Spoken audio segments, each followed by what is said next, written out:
daya dan gerakan. Assalamualaikum warahmatullahi wabarakatuh dan salam sejahtera. Baik. Okey. Saya harap adik-adik semua sihat ya. Semua duduk rumah, jangan pergi mana-mana time PKPD ni. PKPB. Ingat, jangan pergi mana, duduk rumah sampai depa keluarkan boleh keluar rumah, baru keluar rumah. Jangan keluar rumah. Stay at home. Okey, sekarang ni kita akan masuk bab 11 iaitu daya dan gerakan ya. Okey, macam yang adik dah belajar bab 10 tu, saya harap jangan kamu uh, jangan kamu lupalah, terus ingat bab tu. Bab tu pun akan masuk exam ya. Okey, sekarang ni kita akan masuk bab 11. Okey, bab 11 iaitu daya dan gerakan. Okey, bab ini ada 4 subtopik iaitu gerakan linear, graf gerakan linear, percintaan graviti dan jatuh bebas, dan last sekali adalah jisim dan inersia. Okey, saya harap adik-adik semua dapat fokus tengok video cikgu betul-betul. Saya tengok kamu, kamu tengok saya. Walaupun saya cakap seseorang, tapi kamu ada di situ. Saya percaya ada di situ sebab kamu tengok. Okey. Alright, kita akan teruskan dengan bab 11.1 iaitu gerakan linear. Okey, apa itu gerakan linear? Gerakan linear ini ialah satu objek dalam lintasan yang lurus. Sebagai contoh, okey, nampak tak? Marker ni bila cikgu jatuhkan, dia dalam keadaan lurus ataupun dia berbengkok. Of course lah, lurus, dah nampak jatuh lurus kan. Okey, kamu tengok pen ni jatuh. Okey, gerakan lurus. Dah, tu je. Betul. Contoh lain iaitu kereta yang sedang bergerak lurus. Lagi contoh saya boleh bagi adalah kamu main bowling kan. Kamu main bowling, kamu baling, zoom, perang. Itu adalah satu contoh gerakan linear. Faham Dia tak ada bengkok-bengkok. Dia straight je. Itu gerakan linear. Ingat kepala. Okey. Sekarang ni kita akan masuk jarak dan sasaran.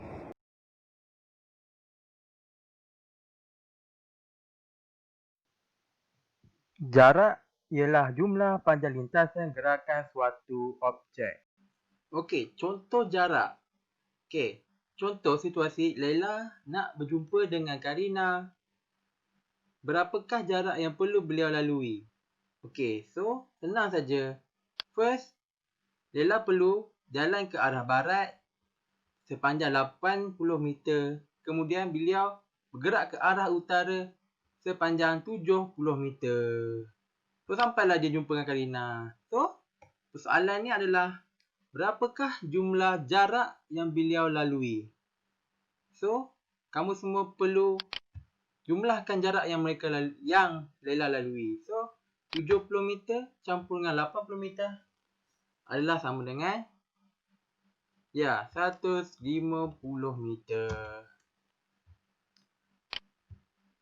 Senang kan?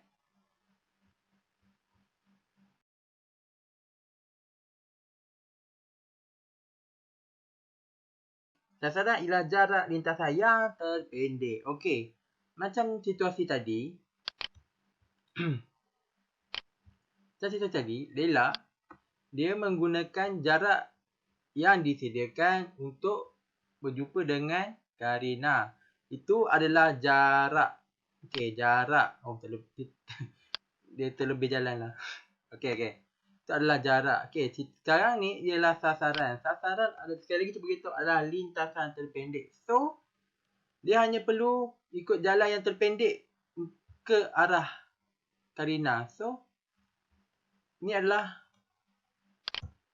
jarak yang terpendek beliau perlu lalui. Nampak tak? So, jarak untuk sasaran yang dilalui beliau adalah 106.3 meter. Macam mana cikgu dapat ni kan? Cikgu menggunakan Pythagoras Theorem. Rasa tak masuk kot. Saja nak beritahu. Yang anda perlu tahu adalah perbezaan jarak dengan sasaran. Itu saja.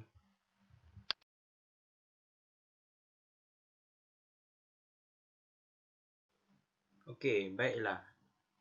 Ini adalah salah satu contoh untuk adik-adik, untuk murid lihat cara nak kita cari laju ya. Baik. Tadi dah beritahu laju bersama dengan jarak dengan masa. Okey, yang bawah yang ada dilihat ni adalah jarak. Ini semua ni adalah jarak. Dan atas ni adalah masa. Okey. Dah ada dua-dua ni, so kamu bolehlah cari dia punya laju dia ya. Okey. Sebagai contoh, permulaan sampai ke kedudukan A. Okey. Yang pertama, jarak dia sudah ada. Contohnya, okey, baik, kita bagi contoh. Daripada mula ke kedudukan A adalah 10 meter. Dan dia mengambil masa sebanyak 2 saat. So, untuk mendapatkan laju, kita ambil jarak 10 meter bahagi dengan masa. Okey. So, jawapan dia 5 meter per saat. Okey. Jangan lupa letak ni. Untuk laju, meter per saat. Dia punya SI unit. Jangan lupa letak. Okey. Sama juga kalau dia bagi contoh daripada kedudukan awal ke kedudukan B. Kita tahu 50 meter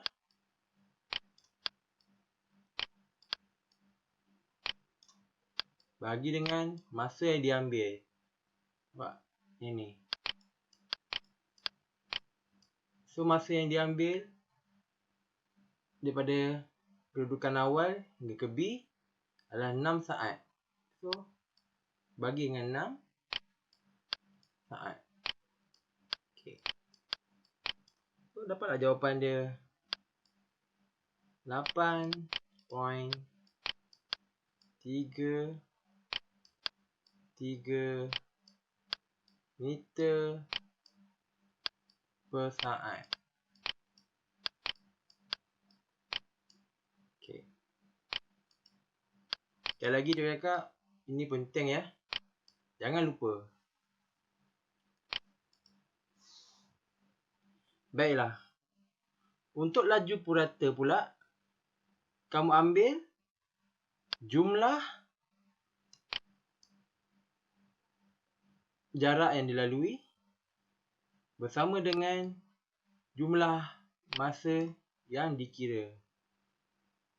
So, jumlah purata, laju purata adalah jumlah jarak bagi dengan jumlah masa.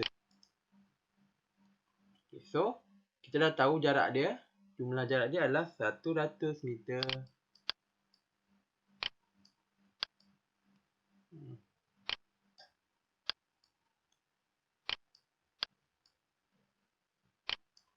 Bagi dengan jumlah masa.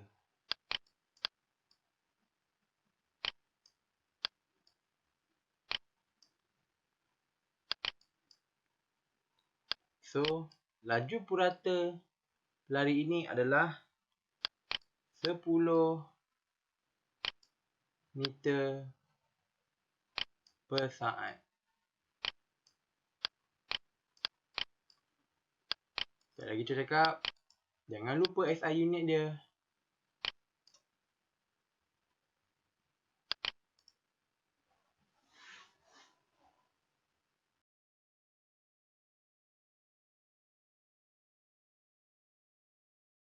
Okey, sekarang kita masuk tajuk hal laju pula. Baiklah. Hal laju diiktiraf sebagai kadar perubahan sasaran. Okey, sekarang ni cikgu nak terangkan beza di antara laju dengan hal laju. Okey, macam yang kita belajar tadi, laju adalah kadar perubahan jumlah jarak. Okey, so maknanya untuk mencari laju, jarak kena bahagi dengan masa. So, kamu dapatlah laju. Untuk hal laju pula, dia menggunakan sasaran bahagi dengan masa. So, kamu akan dapat hal laju. Beza dia adalah laju menggunakan jarak, hal laju menggunakan sasaran. Baiklah, apa persamaan mereka? Persamaan laju dengan hal laju, mereka menggunakan SI unit yang sama, iaitu meter per saat. Itu persamaan mereka. SI unit mereka adalah meter per saat. Okey, baiklah. Dan juga mereka berdua pula. Laju dengan laju menggunakan jumlah masa yang sama ya. Dua-dua bahagi dengan masa. Itu je persamaan dia. SI unit dengan bahagi dengan masa. Beza dia, laju menggunakan jarak, hal laju menggunakan sasaran. Okey.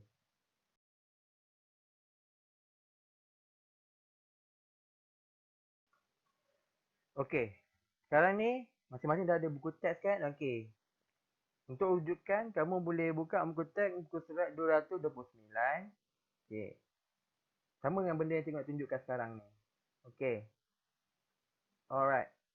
Okey, ini adalah contoh hal laju ya. Dia sama juga dengan laju. Mereka ada jarak. Ni jarak.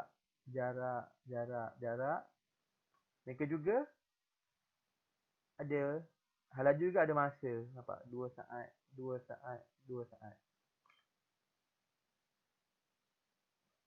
Okey. So, jadi pengiraan dia sama juga dengan laju. Contohnya, hal laju kereta dari titik O, daripada titik O nak ke titik A. So, kiraan dia sama juga. Kamu ambil dia punya sasaran 4 meter bahagi dengan masa yang diambil 2 saat. Okay. So, hal laju dia adalah 2 meter per saat.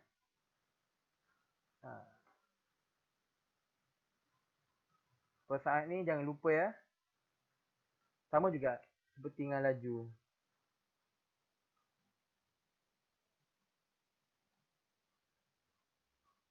Okey.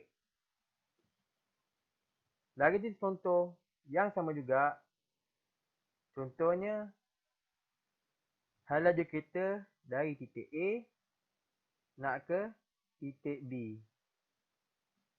So, kamu ambil je penjarak. Contohnya, okey, kamu nampak sini, titik A adalah 4 meter dan titik B adalah 8 meter. Okey, jadi kamu ambil titik yang hujung dahulu, iaitu 8 meter, tolak dengan titik A, iaitu 4 meter. Bahagi dengan masa yang diambil, ialah 2 saat. So, dia punya hal laju dia adalah 2 meter per saat.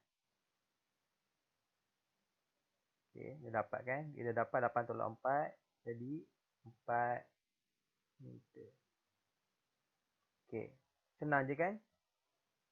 Ambil, kalau dia kata nak cari titik A ke B, cari yang hujung dahulu.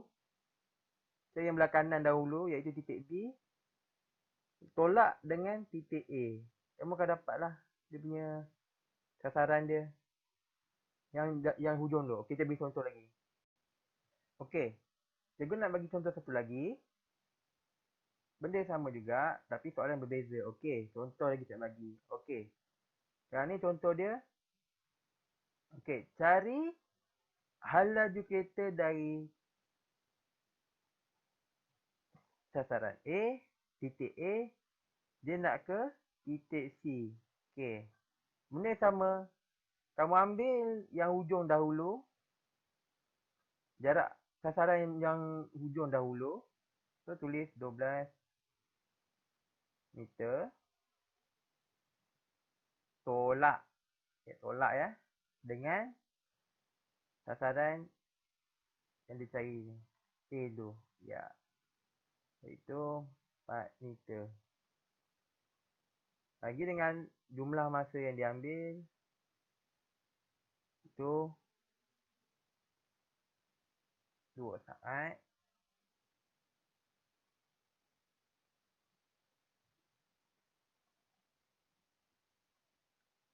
So, jawapan dia adalah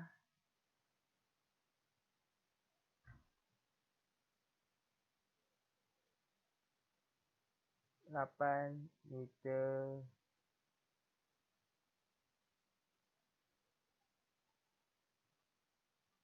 lagi dengan 4 saat. Okay.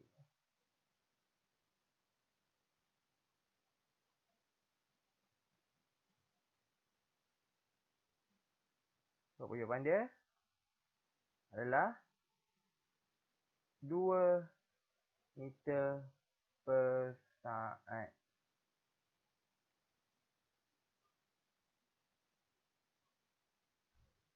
Okey, sekarang ni cikgu nak bagi satu tips untuk hal laju. Okey, selalunya hal laju ni dia punya hal laju ni sentiasa konsisten ya. Kalau tak ada apa-apa perubahan, ulas sekali lagi, kalau tak ada apa-apa perubahan kelajuan, dia punya hal laju adalah semua sama ya. Kalau awak kira apa, kalau daripada titik kosong ke B, dari titik daripada titik O ke C, memang jawapan dia tetap sama, 2 meter per saat. Dia takkan berubah. Okey. Ini adalah hal laju. Okey. Kita akan teruskan dengan pecutan pula. Pecutan ni saya akan cerita ya, sekejap lagi. Baik, kita akan masukkan. Okey, kita akan masuk dalam tajuk pecutan. Okey, pecutan. Sesuatu jasad atau objek yang mengalami perubahan hal laju dikatakan mempunyai pecutan. Okey, pecutan diiktiraf sebagai kadar perubahan hal laju. Okey. Dalam muka surat 230. Baiklah. Macam tadi kita belajar tentang hal laju ya. Cikgu dah cakap tadi kan, kalau hal laju, kalau dia tak ada apa-apa perubahan kelajuan, jadi dia punya hal laju adalah sama. Okey. Apabila hal laju ada perubahan, so dia akan menjadi satu pecutan. Okey. Kalau kelajuan dia bertambah lah,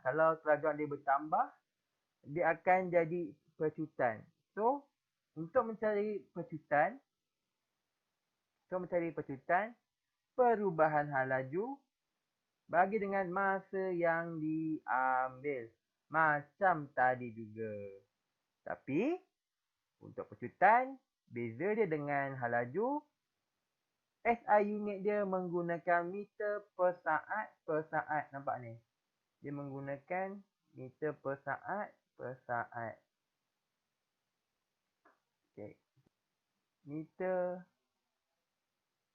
per saat. 2. Ni dia.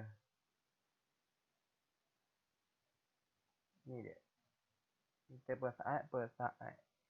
Negatif tu. Tu yang awak kena ingat. So, contoh soalan dia. Senang saja. Macam tadi. Kamu ambil hal laju yang akhir. Yang ni. Hal laju yang akhir. 4 meter per saat. Okay, dan tolak dengan hal laju yang awal. iaitu 0 meter per saat. Itu jawapan dia. Dan ambil masa 5 saat. Macam tadi, ambil masa yang diambil.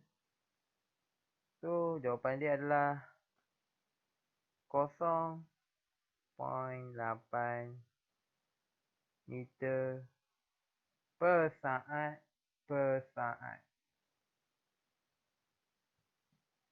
Macam tadi. Okey.